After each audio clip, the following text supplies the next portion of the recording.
엘리야는 구약의 대표적 인물 가운데 하나입니다. 우리가 구약을 신앙적인 측면에서는 아브라함과 다윗을 대표 인물로 생각할 수 있지만, 이 하나님의 종, 그 지도자의 입장에서는 모세와 엘리야를 대표로 내세울 수 있습니다. 엘리야에 대한 우리의 그 이해는 매우 도덕적이고 매우 경직된 지도자로 각인되어 있습니다. 갈멜산에서의 승리, 바알과 아세라 선지자들과의 맞상대를 한 주인공, 하나님의 마음을 시원케 하신 종, 이런 식으로 이제 이해가 되는데, 엘리야는 그 사건 이후에 이방 우상 선지자들 850인을 죽인 그 큰 사건이 자기가 기대한 결과로 이어지지 않는 데 대하여 몹시 불만을 토로하고 하나님 앞에 그 토라진 모습을 보이고, 그리고 그 엘리야에 대해서 하나님의 대응이 좀 강조되지 않고 감추어져 있습니다. 엘리야는 등장부터 상당히 돌연한 출현이 되죠. 디셉 사람 엘리야가 등장하자마자 하나님께 어떤 명령을 받고 소명을 받는 게 아니라 아합에게 도전을 하죠. 내 말이 없으면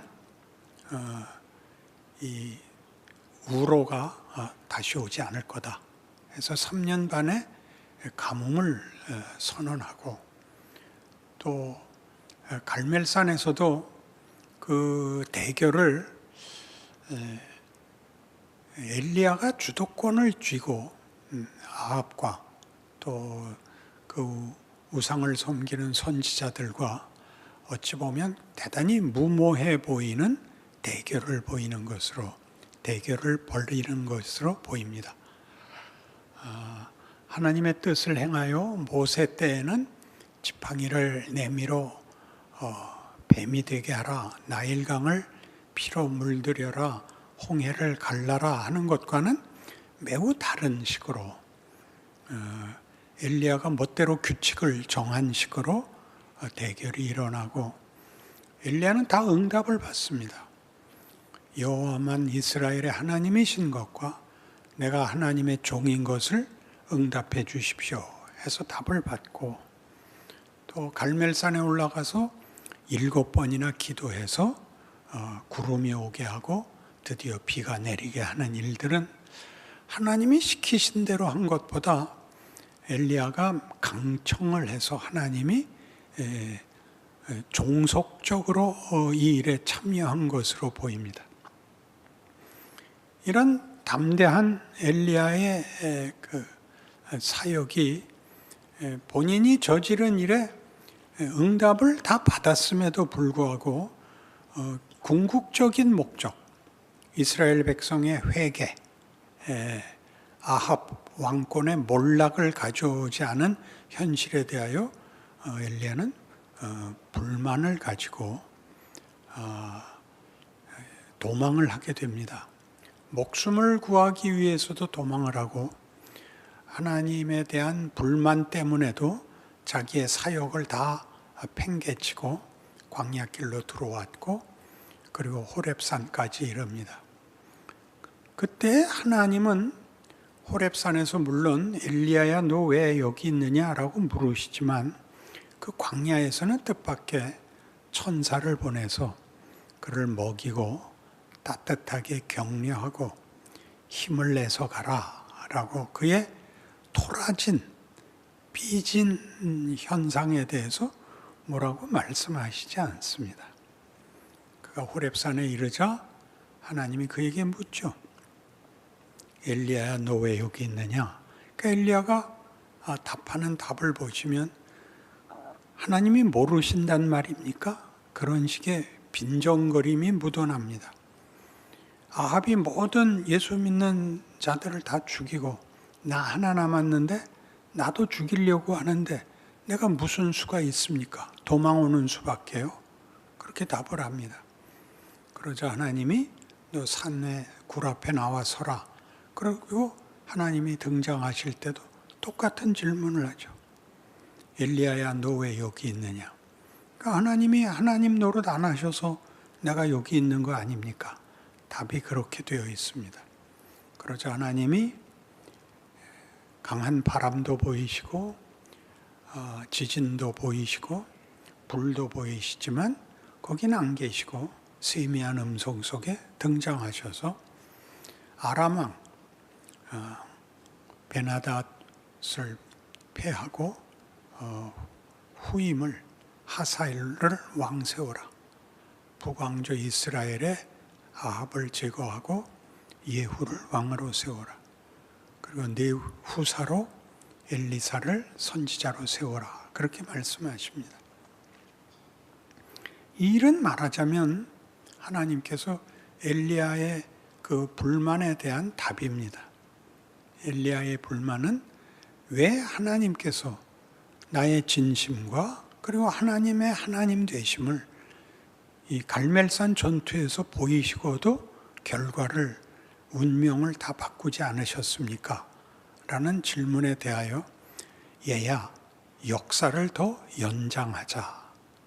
여기서 끝내지 말자 하는 답이 됩니다. 하나님이 이 엘리야에게 역사를 여기서 끝내지 말자는 것은 이렇게 불을 내려 하나님이 누구신 것과 그의 종이 하는 일이 어떻게 하나님 마음에 합한 일인지를 보이는 것까지는 좋지만 그 백성들의 회개하지 않음과 그 왕권의 회심이 없는 것에 대해서 지금 결정을 내버리지는 말자. 더 기회를 주자 하는 답을 내십니다. 놀라운 답이죠. 이 답에 대하여 엘리야는 그 후에도 불만입니다.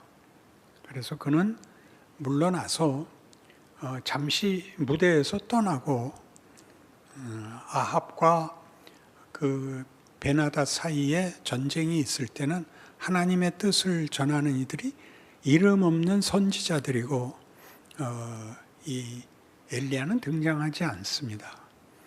그러다가 나중에 그 아들 아하시아 때 그가 죽게 되어 엘리야에게 물으러 왔을 때 그의 도움을 청했을 때는 엘리야가 안 내려오고 찾아오는 50부장과 50인의 병사들을 다 불태워 죽입니다.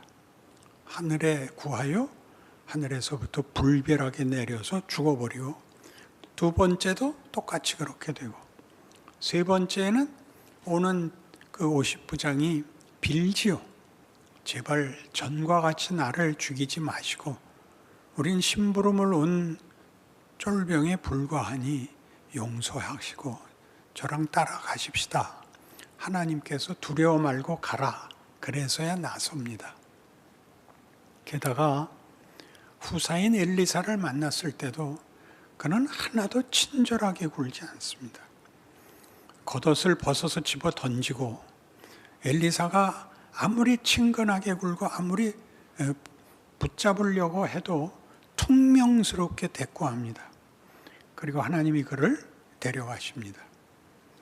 그래서 이 사건에서 엘리야의 모습과 하나님의 모습은 굉장히 그 극명한 대조를 이루면서 우리에게 선지자의 그때의 의식과 하나님이 그 일에 대해서 반응하는 모습으로서의 하나님의 모습에 진지한 내용이 흘러나오는데 엘리야 얘기에서는 이런 얘기를 우리 모두 기대하지 않습니다. 엘리야는 말하자면 단순 무식한 선지자입니다. 순진하고 진시하고 진지하고 무식합니다. 뒤에 무식은 붙이고 싶지 않죠. 엘리야의 명성에 누가 되니까요.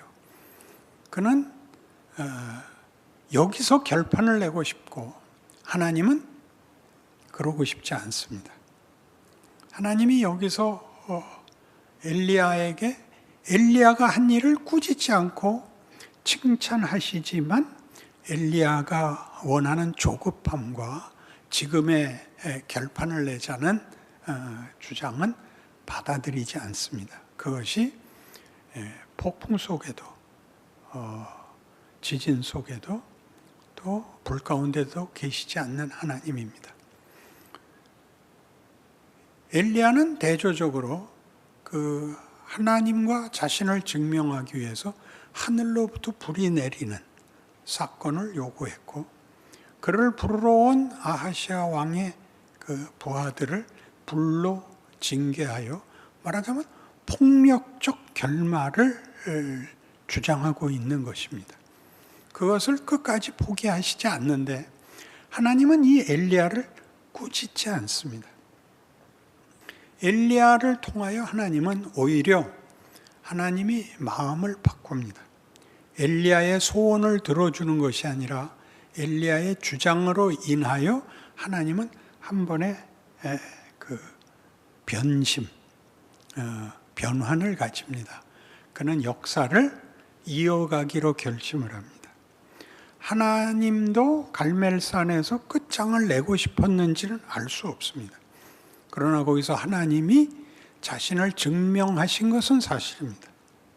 그런데 엘리야가 왜 그걸 끝장을 내지 않았느냐에 대해서는 하나님은 그러지 말자, 역사를 이어가자고 얘기하시는데 그것이 엘리야의 사역의 가장 위대한 내용이었다, 이렇게 얘기할 수 있습니다.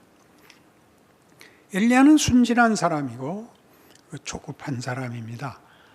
그는 하나님의 영광을 드러내는 일과 진리와 생명에 대해서 하나님의 증거와 자신의 사역이 정당한 것이라고 당연히 믿고 있었지만 그는 불쌍히 여길 마음은 없는 것입니다. 하나님은 요나서에서 요나를 니느웨로 보내면서 니느웨의 그 성을 멸망하겠다고 가서 외치게 했습니다. 니느웨 성이 회개를 합니다. 아수르의 수도입니다. 장차 이스라엘의 가장 큰 주족이 될, 큰 제국이 될 나라입니다. 마땅히 멸망시켜야 되는 나라인데 그 왕과 백성들이 회개하고 그래서 하나님이 멸망을 철회하십니다. 요나가 화가 나서 동산에 앉아서 언제 망하나 기다리고 있습니다. 그런데 뙤약볕 아래서 기다리는 것이 고역이 되자 하나님이 옆에 박농쿨을 자라게 하셔서 그늘을 지어줍니다. 그래서 시원해졌는데 하나님이 벌레를 보내어 박농쿨을 씹게 하시고 넝쿨이 시들자 다시 뜨거워지자 죽겠다고 아우성을 치죠. 난 죽고 싶습니다. 난 살고 싶지 않습니다. 너 왜 그러냐? 이 박농쿨 하나 허락하시지 않는 하나님은 난 못 믿겠습니다. 야, 네가 박농쿨 하나로 목숨을 건다면 이 백성 니느웨 성에는 좌우를 분별 못하는 이가 12만 명이나 있다. 내가 그들을 아끼는 게 당연하지 않냐? 대단하죠. 좌우를 분별하지 못하는 12만. 무지한 것에 대하여 하나님이 한 번 더 기다리기로 하는 것입니다. 그 무지함은 예레미야에서 본 겁니다. 예레미야가 아니라 엘리야에게서 본 겁니다. 엘리야가 물론 이스라엘 백성이 잘못하고 있죠. 그들이 무지합니다. 그들이 불순종하고 있고 그들이 벌받아야 마땅한데 그들에 대하여 무지한 정의를 실현한다고, 무지한 심판을 내리자고 하는 데서 하나님의 마음이 뜨끔해졌을 수도 있고, 이렇게 아우성치는 하나님을 향한 열정에 대해서 하나님이 감격했을 수도 있습니다. 이것은 우리가 엘리야 이야기를 할 때마다 듣는 위대한 얘기로가 아니라 하나님이 어떤 분인가에 대한 잊을 수 없는 여러분 마음속에 자신감으로 가져야 되는 하나님의 모습입니다.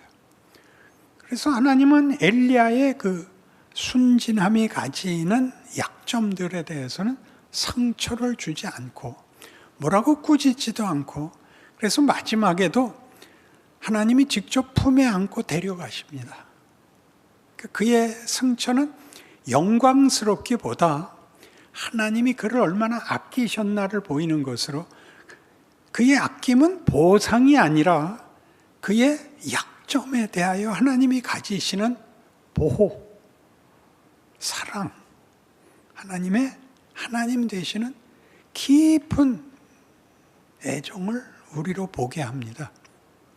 이것이 하나님이 엘리야를 통해서 이 역사 속에서 어떤 분인가를 드러낸 일입니다. 그럼 도대체 역사를 연장한다는 것은 무슨 뜻이길래 하나님은 그런 결정을 하셨고, 이렇게 하사엘을, 예후를, 엘리사를 세우는 이 뒷 역사를 연장하자고 하시는가? 하나님은 이 무지한 자들을 그들의 무지함으로 인하여 죽게 내버려 두지 않고 그들을 깨우치고 싶어 합니다. 그들을 깨우친다는 것은 굉장히 어려운 일이었습니다. 왜냐하면 그것은 하나님의 뜻을 알아야 되는 것인데, 하나님의 뜻을 안다는 것은 세상에서는 어떤 지식으로나 어떤 노력으로나 어떤 방법으로도 도달할 수 없는 것이었습니다. 하나님은 인간을 창조하실 때 가졌던 하나님의 형상을 기어코 완성하기로 이때 그 마음을 중요하게 바꾸셨습니다. 그래서 이 바꿨다는 게 어떤 구체적인 그 이해로 우리를 인도하느냐 하면, 신약에 오면 이제 구약에서의 지금 상황, 구약에서는 내내 심판의 기준이 잣대가 율법입니다. 잘한 것과 잘못한 것입니다. 신앙과 불신앙입니다. 그러나 신약에 오면 그것이 은혜로 바뀝니다. 은혜로 바뀌기 위해서는 예수가 등장을 해야 됩니다. 예수가 등장을 하여 은혜의 시대를 열었다는 건 무슨 뜻이냐면, 고린도전서 15장 말미에 나오는 부활장입니다. 부활장의 결론같이 사망을 조롱하는 것으로 표현되는 생명의 승리입니다. 예수로 말미암는 은혜는 사망이 운명이 아니라 생명이 운명이 되는 대로 예수로 인하여 세상이 바뀝니다. 인류의 운명이 바뀝니다. 이렇게 사망을 조롱합니다. 사망아, 너의 쏘는 것이 어디 있느냐? 사망아, 너의 승리가 어디 있느냐? 사망에 쏘는 것은 죄요. 죄의 권능은 율법이라. 그렇죠? 율법을 잣대로 쓸 때는 율법을 어기면 죽는 것입니다. 그러나 이젠 달라졌다는 것이죠. 우리 주 예수 그리스도로 말미암아 우리에게 이김을 주시는 하나님께 감사하노니, 그러므로 나의 사랑하는 형제들아, 견고하며 흔들리지 말며 주의 일에 더욱 힘쓰는 자들이 되라. 이는 너희 수고가 주 안에서 헛되지 않은 줄 알미로라. 여기 전부 예수가 등장하죠. 예수로 인하여 이김을 주시는 하나님, 예수 안에서 헛되지 않은 우리의 인생, 이렇게 얘기합니다. 그러니까 헛되지 않다, 이김을 주신다, 이런 말들은 이김이 하나님이 주시지 않으면 우리는 질 수밖에 없다 하는 전제를 달고 있는 것이고, 예수 안에서 우리 수고가 헛되지 않다는 것은 우리 스스로가 헛되지 않은 삶을 만들 수 없다는 것을 전제합니다. 그러니까 이 갈멜산에서는 사망이 끝장인 현장이었습니다. 하나님을 외면하고 있는 자, 하나님의 법을 따르지 않는 자들은 불로 심판을 받아 마땅한 자리였는데, 이제 역사를 더 끌어 예수를 보내고 십자가와 부활로 인한 그리고 성령의 오심으로 인한 이제 법이 심판의 잣대가 아니라 은혜가 심판의 잣대가 되는, 은혜가 잣대가 되면 우리의 잘못과 우리의 미흡함이 예수 안에서 예수로 말미암아 승리한다 라는 대로 세상이 옮겨왔다고 얘기하는 것입니다. 그러니까 이런 얘기를 할 수 있는 것은 예수가 누구냐 하는 문제죠. 우리 로마서 5장식으로 얘기하면 예수는 누구냐? 우리 모두가 한 사람의 범죄함으로 죄인 된 것 같이 예수 그리스도의 순종으로 말미암아 다 은혜 아래 있게 되었다. 새 생명을 얻게 되었다. 이게 대조죠.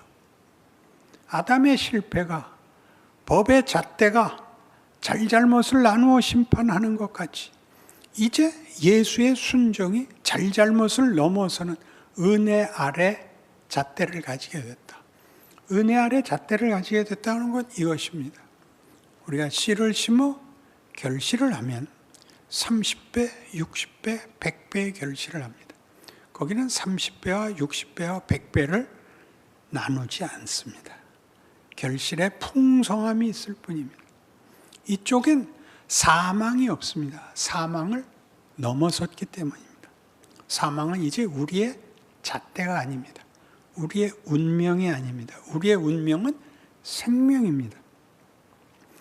죄로 말미암아 사망이 왕노릇한 것 같이 예수 이전에는 다 죽음이 끝이었던 것 같이 이제 예수로 인해서는 은혜가 왕노릇하여 모두 영생으로 간다.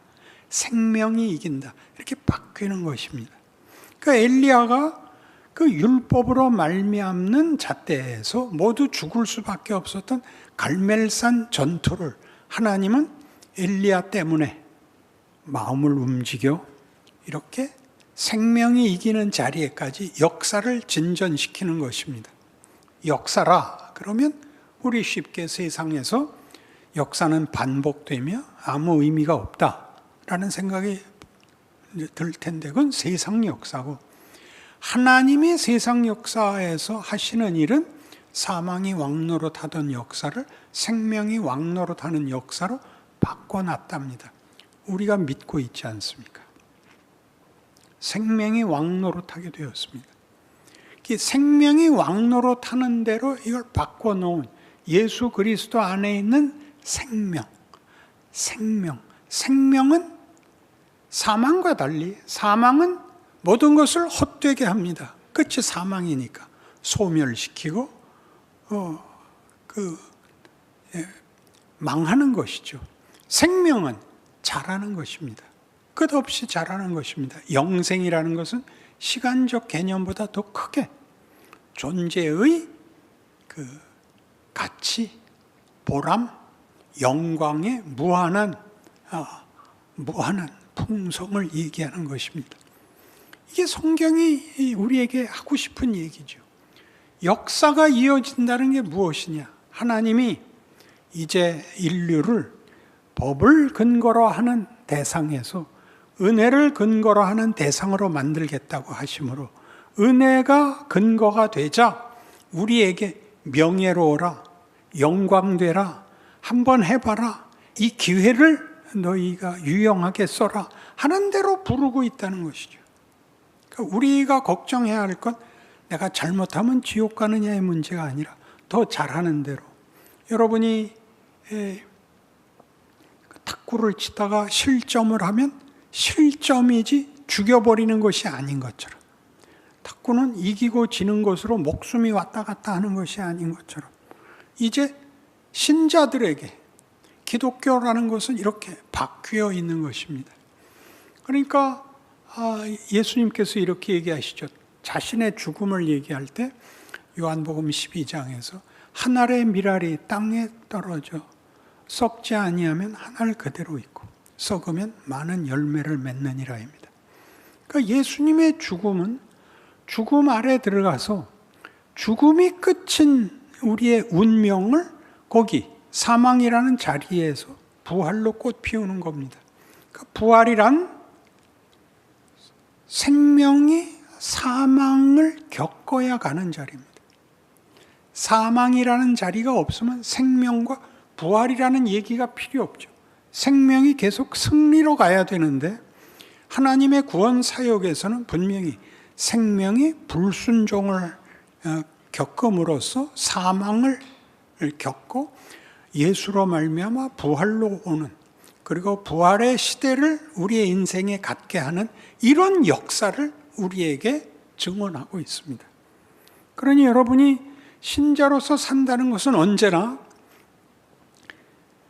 사회 정치적 차원에서 신자라는 것이 권력을 갖지 않는 외적인 불만, 그리고 또 하나의 불만이 있죠. 내적으로 여러분이 완벽하지 않다는, 스스로 부족하다는 자책, 이 두 가지가 다 사망의 잣대 위에 서 있는 것입니다. 생명의 잣대로 갈 때는 못했으면 다시 한 번 더 하는 것입니다. 손흥민이 지금 우리나라 최고의 애국자인데 그의 아버지가 그를 오른발 왼발을 가리지 않고 차게 너무 심하게 훈련을 시켜서 이렇게 훌륭해졌답니다. 그 훈련은 당연히 시행착오를 무수히 겪는 거죠. 잘하는 사람은 슛을 때리기만 하면 골이 되는 것은 아닙니다. 그러나 더 많은 골을 만드는 것이 사실이죠. 우리는 그가 실패한 것으로 인하여 그를 정죄하지 않습니다. 이것이 우리의 신자들이 가지는 근거, 기회, 지위, 운명인 것입니다. 이런 일들이 성경에서 이렇게 분명히 나오죠. 오라 나는 곤고한 사람이로다. 이 사망의 몸에서 누가 나를 건져내라. 그리고 내 마음에 뭐가 있다. 육신을 따르는 죄의 법칙이 있고 영을 따르는 진심이 있다. 그러나 늘 죄 아래 잡혀온다. 그래서 오라 나는 곤고한 사람이로다인데 그가 뜻밖의 그 7장 로마서 7장 25절에서 그러므로 내가 우리 아버지 하나님께 감사하노니 이라고 감사가 터져나오고 내 마음으로는 주의 법을, 내 육신으로는 죄의 법을 따르노라. 갈등이 해소되어 있지 않은데 예수 그리스도로 말미암아 하나님께 감사하리로다가 나옵니다. 이 갈등이 없어지는 게 아니라 이 갈등이 옛날에는 죽음과 삶이었는데 지금은 영광과 기회의 자리인 것입니다. 거기에는 사망이 들어올 자리가 없습니다. 그래서 8장 1절이죠. 그러므로 그리스도 예수 안에 있는 자들에게는 결코 정죄함이 없나니 이는 생명의 성령의 법이 죄와 사망의 법에서 너를 해방하였습니다. 여기입니다. 그럼 여러분이 갈멜산 전투를 기억하고 엘리야를 높이고 한 것들이 여러분에게 어떻게 작용해야 맞다고요? 하나님의 더 가자는 이야기, 더 가는 것이 다만 한 번이라도 잘하는 날이 왔으면 좋겠다라는 우연을 바라는 것이 아니라 하나님이 우리를 옛날의 조건, 선택의 여지에서 늘 실패하는 율법의 기준에서 끌어내요. 은혜의 기준 위에 올려놓음으로써 은혜 아래 내려갈 수가 없다는 사실로 우리 보고 우리에게 주어진 인생을 우리가 속한 자리에서 승리하라고 합니다. 여기에 승리는 자격을 얘기하는 것이 아닙니다. 우리의 운명입니다. 그리고 우리의 속성입니다. 이 명예를 누리라고 합니다. 이 잘난 척을 해보라고 합니다. 근데 다 와서 회개만 하고 잘난 척은 한 번도 못 해보는 게 신자들의 현실이 되었습니다. 그건 기독교가 아닙니다. 복음일 수 없습니다. 그러니 엘리야에게 감사해야 될 건 이겁니다. 여러분 가정에서 최고의 비극은 부부가 이혼하려고 드는 것입니다. 자식들이 보통 공포에 질리는 것이 아닙니다. 막판의 싸움에서 이제는 끝장을 내자 할 때 그걸 돌이킨 많은 경우가 어린애가 우는 겁니다. 어린애가 울 때 부모가 자기의 자리를, 자기의 책임을 각성하고 개인의 이해관계를 벗어난 결정을 하게 되는 것은 위대한 일입니다. 하나님이 그 일을 했다고 우리를 위로하십니다. 말라기 4장에 하나님이 이렇게 경고합니다. 크고 두려운 날이 이를 것이라. 그 날이 이르기 전에 내가 엘리야를 보내리라. 그가 와서 아비의 마음을 자식에게, 자식의 마음을 아비에게 돌이키리라. 만약 돌이키지 아니하면 내가 너희를 징벌로 칠까 내 마음이 근심이 된다. 이렇게 말씀하십니다. 여러분, 못나게 살지 마십시오. 하나님의 마음, 우리에게 주어진 기회, 우리의 현실, 그 속에서 우리가 할 수 있는 신자의 영광들은 너무나 풍성합니다. 그 일들의 여러분의 현실이, 신앙생활이 실제가 되기를 바랍니다. 기도하십시다. 하나님 아버지, 은혜를 감사합니다. 우리의 삶이 은혜 위에 있고 승리와 영광의 기회라는 것을 알게 하셨으니 열심히 살겠나이다. 지켜주시옵소서. 복되게 하시고 우리 입술에 찬송을 주옵소서. 지금은 우리 주 예수 그리스도의 은혜와 하나님 아버지의 극진하신 사랑과 성령 하나님의 동행하심이 주의 사랑을 입은 여기 머리 숙인 영혼들 위에 영원토록 함께 있을지어다. 아멘.